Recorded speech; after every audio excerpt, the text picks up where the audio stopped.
Balancing a chemical equation. So what is a chemical equation? We have already discussed in the previous video. तो अभी क्या है कि chemical equation हमें पता चल गया है कि जब कभी भी कोई केमिकल रिएक्शन होता है और उस रिएक्शन को हम जब कभी भी फॉर्मूले के रूप में सिंबल्स को यूज करके डिनोट करते हैं और LHS और RHS with the help of this arrow forms a chemical equation.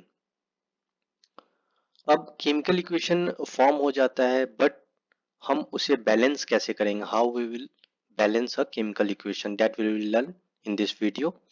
तो जैसे यहाँ पे हम एक एग्जांपल के थ्रू स्टार्ट करेंगे बैलेंसिंग केमिकल इक्वेशन का. जैसे यहाँ जिंक प्लस HCl, जिंक जो है हाइड्रोक्लोरिक एसिड के साथ रिएक्ट कर रहा है और हमारा जो प्रोडक्ट जो बन के आ रहा है वो है जिंक क्लोराइड और H2 गैस. तो बैलेंस करने से पहले हम चेक करेंगे किसी भी केमिकल इक्वेशन को कि वेदर बैलेंस्ड है कि नहीं. तो हम बैलेंस किसको कर रहे हैं? तो number of atoms of any elements on LHS, this one is LHS left hand side, and RHS should be equal. Then if they are equal, then the equation is called a balanced chemical equation. तो यहाँ पे जैसे हम अगर देख रहे हैं इस for this chemical reaction element हमारे पास इसमें क्या क्या है? एक तो जिंक है, दूसरा हाइड्रोजन और तीसरा क्लोरीन. तो अभी अगर हम नंबर ऑफ एटम्स काउंट करें तो first we will count number of atoms in LHS, then we will count number of atoms in RHS. LHS में हम देखते हैं जिंक का सबसे पहले काउंट करते हैं. तो जिंक हमारे पास LHS में 1 है. अगेन RHS में यहाँ पे जिंक का एटम कितना है? 1 है. अब हाइड्रोजन का काउंट करके देखते हैं. हाइड्रोजन का LHS में कितना है atoms? Number of atoms in LHS 1. Again coming to RHS of this equation, तो यहाँ पे हाइड्रोजन हमारे पास क्या है? 2 एटम है हाइड्रोजन के. And the third chlorine, chlorine यहाँ पे LHS पे कितना है? एक 1 only single atom. And on RHS we have 2 atoms of chlorine in LHS and RHS for hydrogen and chlorine. Zinc तो हमारा ऑलरेडी बैलेंस्ड है. LHS में भी 1 है एटम एंड RHS में भी एटम इज ओनली 1.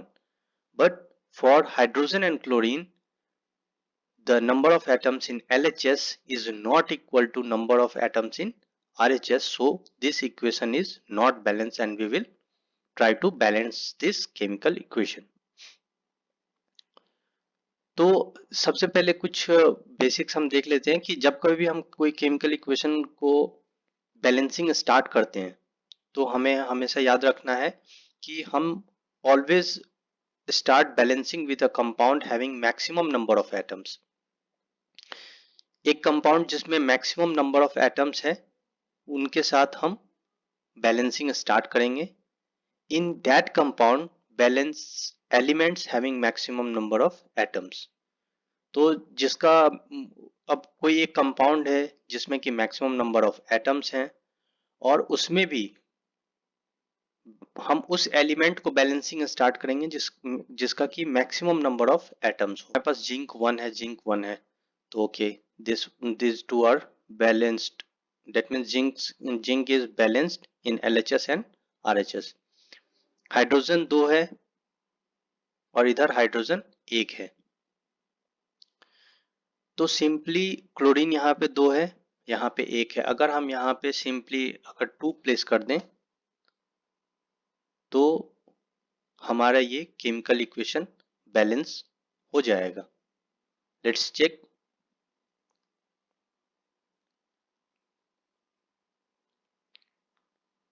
इसी पे हम करके देखते हैं. यहाँ पे अभी जो है number of zinc again 1 in LHS and 1 in RHS. Number of hydrogen atom here 2, so we will make it 2, and again in RHS it is 2. Number of atoms of chlorine again in LHS it is 2 and same 2 in RHS. So now this equation is balanced chemical equation.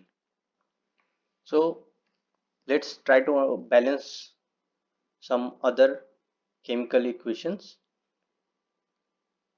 So here we are considering sodium hydroxide is reacting with H2SO4 to form sodium sulfate and H2O. तो यहाँ पे अगर हम देखें इस equation में, तो number of sodium in LHS is 1.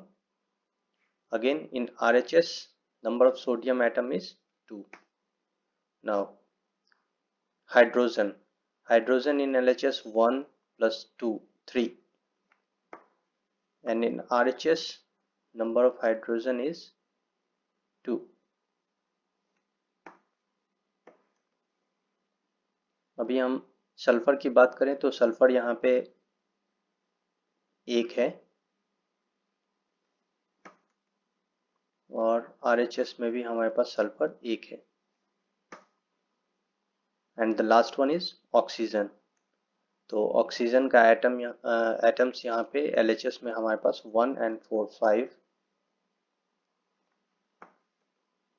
And RHS में हमारे पास 4 plus 1 5. So here we can see कि सोडियम हमारे पास LHS में 1 है, RHS में 2 है. सो सोडियम हमारा बैलेंस्ड नहीं है.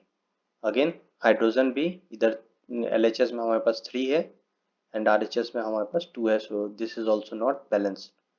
But last two atoms of sulphur and oxygen are balanced. Now we will try to balance this chemical equation. यहाँ पे हम देख रहे हैं कि सोडियम हमारा LHS में 1 है, RHS में 2 है. तो try to balance sodium atom. We will place here 2. So now we have 2 sodium in LHS and 2 in RHS. अब हमारे पास ऑक्सीजन कितना हो गया इधर 2 and 4 6 और यहाँ पे कितना है 2 and 1 5. Sorry 4 and 1 5. Or here we have 4 plus 2 6. So if we place here 2, then we will have number of oxygen at 4 plus 2 6, 4 plus 2 6. So it will be balance 6 and 6. Number of hydrogen atom 2 plus 2 4. Here also it is 4. So hydrogen is also balanced. Sulfur is already balanced. So now on counting the number of atoms of all 4 elements on LHS and RHS, we will find that now this reaction is a balanced chemical reaction or balanced chemical equation. Again we will try one another example. Sodium chloride reacting with silver nitrate and it gives silver chloride and sodium nitrate. तो यहाँ पे क्या हो रहा है sodium chloride जो है वो सिल्वर नाइट्रेट के साथ रिएक्ट करके silver chloride and sodium nitrate दे रहा है. तो अभी हम चेक करेंगे सबसे पहले कि नंबर ऑफ एलिमेंट्स कितने हैं. तो यहाँ पे सोडियम का LHS में देखेंगे तो number of atoms of sodium element in LHS is 1. Again in RHS देखेंगे हमारे पास एक ही है. Now coming to calcium. Calcium again in LHS is 1 and in RHS is 1. Now coming to silver.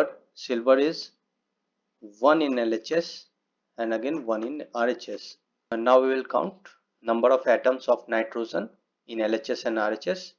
So in LHS number of nitrogen atom is 1 and in RHS again it is 1.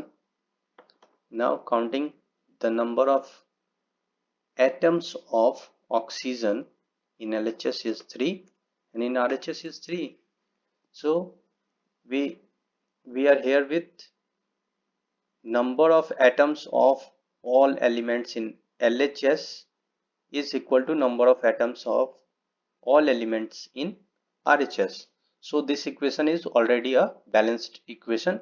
So in this way what we do कि हम number of atoms in LHS and number of atoms in RHS of different elements in a chemical equation check करते हैं, count करते हैं और फिर हम decide करते हैं whether the equation is balanced or not. अगर number of atoms in LHS is equal to number of atoms in RHS अगर होता है तो वो हम balanced chemical equation कहते हैं. Otherwise we will try to balance the number of atoms in LHS to the number of atoms in RHS of all elements.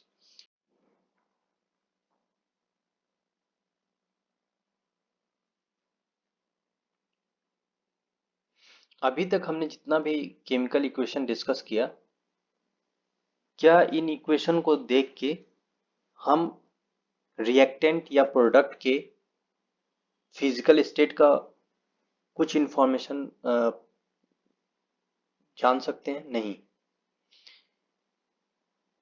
कि ये सोडियम क्लोराइड सपोज कि ये सॉलिड में है, इसका फिजिकल स्टेट क्या है, वेदर ये सॉलिड में है, लिक्विड है या गैसियस फॉर्म में है या एक्वस फॉर्म में है. तो या फिर अर्लियर हमने और भी कुछ एग्जांपल्स डिस्कस किए थे, like here in this chemical equation also we cannot find any information related to the physical states of reactants or products. तो अगर हम किसी भी केमिकल इक्वेशन में रिएक्टेंट या प्रोडक्ट के फिजिकल स्टेट को इंक्लूड कर देते हैं तो ये रिएक्शन केमिकल इक्वेशन जो होगा वो थोड़ा ज़्यादा इंफॉर्मेटिव हो जाएगा.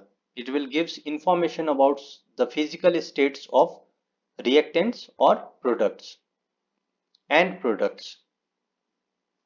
It will give physical state of reactants and product.